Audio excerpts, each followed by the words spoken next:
ಒಟ್ಟು ಗೌರವದಿಂದ ಭಕ್ತಿಯಿಂದ ಕಾಣುವಂಥದ್ದು ಒಂದು ಕಡೆ, ಆದ್ರೆ ಜಗಲಿ ಮ್ಯಾಲ ಸದಾವ ಕಾಲ ನಿಮ್ಮ ಮನೆ ದೇವರನ್ನೇ ಇಡುವಂಥ ಪ್ರಯತ್ನವನ್ನು ಮಾಡಬೇಕು. ಹೆಂಗೆ ನಿಮ್ಮ ಮನೆಯೊಳಗೆ ನೀವು ಸದಾವ ಕಾಲ ಇರ್ತಿರಲ್ಲ, ಹಂಗೆ ದೇವ್ರ ಜಗಲಿ ಅನ್ನುವಂಥದ್ದು ಅದು ನಿಮ್ಮ ಮನೆ ದೇವರನ್ನ ಇಡಲಿಕ್ಕೆ ಅನ್ನುವಂಥದ್ದನ್ನ ಪೂಜಿಸ್ಲಿಕ್ಕೆ ಅನ್ನುವಂಥದ್ದನ್ನ ತಮ್ಮ ಗಮನಕ್ಕೆ ತರ್ತಾ ಮತ್ತು ವೀರಶೈವ ಲಿಂಗಾಯತರಾಗಿರ್ತಕ್ಕಂಥವ್ರು ಲಿಂಗ ಪೂಜೆಯನ್ನು ಮಾಡಬೇಕು. ಮೊಟ್ಟ ಮೊದಲಿಗೆ ಲಿಂಗಧಾರಿಗಳಾಗಬೇಕು, ಭಸ್ಮಧಾರಣೆಯನ್ನು ಮಾಡ್ಕೋಬೇಕು, ರುದ್ರಾಕ್ಷಿ ಧಾರಣೆಯನ್ನು ಮಾಡುವಂಥ ವ್ಯವಸ್ಥೆ ಆಗಿರ್ಬೋದು.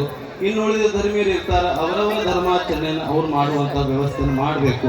ಧರ್ಮದಿಂದ ವಂಚಿತರಾಗಬಾರದು, ಧರ್ಮವನ್ನು ರಕ್ಷಣೆಯನ್ನು ಮಾಡುವ ಜೊತೆಗೆ ಧರ್ಮವನ್ನು ಮೈಗೂಡಿಸ್ಕೊಂಡು ಹೋಗುವಂಥ ಪ್ರಯತ್ನನೂ ಆಗಬೇಕು.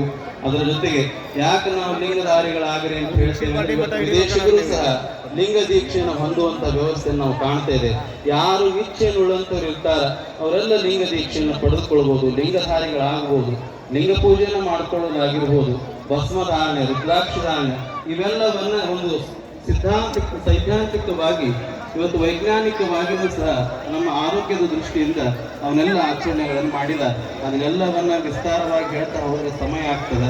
ಆದರೆ ಒಂದೇ ಒಂದು ಉದಾಹರಣೆ ಹೇಳ್ಬೇಕಂದ್ರೆ ಭಸ್ಮಧಾರಣೆ ಯಾಕೆ ಅಂತಂದ್ರೆ ಅದರಲ್ಲಿ ಕ್ಯಾಲ್ಸಿಯಂ ಅನ್ನುವಂಥ ಶಕ್ತಿ ಇರ್ತದೆ ಮತ್ತು ದೇಹಕ್ಕೆ ಉಷ್ಣ ಆಯಿತು ಅಂದ್ರೆ ಶೀತವನ್ನು ಮಾಡುವಂಥದ್ದು, ಶೀತ ಆಗಿ ಉಷ್ಣವನ್ನು ಮಾಡುವಂಥ ಶಕ್ತಿ ಯಾವುದರಲ್ಲಿ ಐತಿ ಅಂದ್ರೆ ಭಸ್ಮದಲ್ಲಿ ಐತಿ.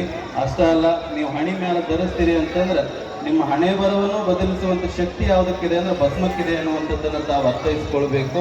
ಆ ಕಾರಣಕ್ಕೋಸ್ಕರ ಭಸ್ಮ ರುದ್ರಾಗುವಂಥದ್ದಾಗಬೇಕು. ಯಾಕೆ ಅಂತಂದ್ರೆ ನಾವೇನೆಲ್ಲ ಕಳಿಸಿದ್ರೆ ಎಷ್ಟೆಲ್ಲ ಬರ್ತಾವನ್ರಿ ಯಾರು ತಗೊಂಡು ಹೋಗಿರ್ತಾರೆ